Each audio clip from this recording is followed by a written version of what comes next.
HSC 2024 ব্যাচের পরীক্ষা পেছানো হয়েছে, অবশেষে পেছানো হয়েছে। তো এটার বিস্তারিত জানতে হলে সম্পূর্ণ ভিডিওটা দেখতে হবে। যারা নতুন রয়েছে সাবস্ক্রাইব করে লাইক দিয়ে ভিডিওর বাকি অংশটুকু কন্টিনিউ করো।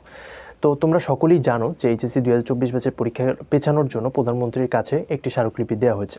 তো সেটা অনুমোদিত হয়েছে কিনা এবং সর্বশেষ কি, মানে এক কথায় হচ্ছে এতদিন যে তোমার বলে আসতেছে পরীক্ষা পেছাবে, সেটা সর্বশেষ একটা আপডেট জানিয়ে দিয়েছে শিক্ষামন্ত্রী এবং সেটাই জানিয়ে দিব আজকের দিনে এই নিউজের মাধ্যমে শিক্ষামন্ত্রী একেবারে পুরো ক্লিয়ার করে জানিয়ে দিয়েছে যে পরীক্ষা পেছানো হবে কি হবে না। কারণ প্রত্যেকটা শিক্ষার্থী একটা দোটানার মধ্যে আছে।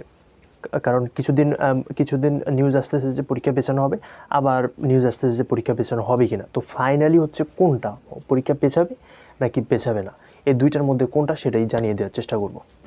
তো এক কথায় হচ্ছে তোমাদের পরীক্ষা পেছানো হবে না, তবে কিছু কিছু জায়গায় পরীক্ষা পেছিয়েছে। যেমন সিলেট বোর্ডে কিন্তু পরীক্ষা পেছানো হয়েছে, 8 তারিখ পর্যন্ত হচ্ছে তোমাদের পরীক্ষা পেছানো হয়েছে। কিন্তু বাকি যেসব বোর্ডগুলো রয়েছে, সিলেট বোর্ডের আন্ডারে যেসব জেলা রয়েছে, ঠিক আছে, উপজেলা রয়েছে, ওই সমস্ত সব জায়গায় পরীক্ষা স্থগিত। 8 তারিখ থেকে পরীক্ষা, কিন্তু হচ্ছে তোমাদের বাকি যেসব বোর্ড রয়েছে, বাকি যে বোর্ডগুলো রয়েছে ওই বোর্ডগুলোর পরীক্ষা কিন্তু চলতে থাকবে। অর্থাৎ 3 দিন পরে 30 জুন থেকে কিন্তু চলতে থাকবে, কারণ ওই বাকি বোর্ডে তো আর বন্যাটনা হয় নাই। যে সমস্ত জায়গায় শুধু বন্যা হয়েছে ওই সমস্ত জায়গায় কিন্তু পরীক্ষা স্থগিত করা হয়েছে।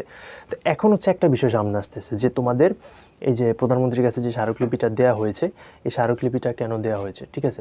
তো এই স্মারকলিপিটা মূলত দেওয়া হয়েছে যে সিলেট বোর্ডে যে বন্যাটা হচ্ছে তারা কিন্তু বেশি সময় পায় নাই, অর্থাৎ বন্যার কারণে কিন্তু তারা পড়তে পারে নাই। তো মাত্র 8 দিনে তারা কি পড়বে, যেহেতু মাত্র 8 দিন পিছানো হয়েছে তাদের পরীক্ষা।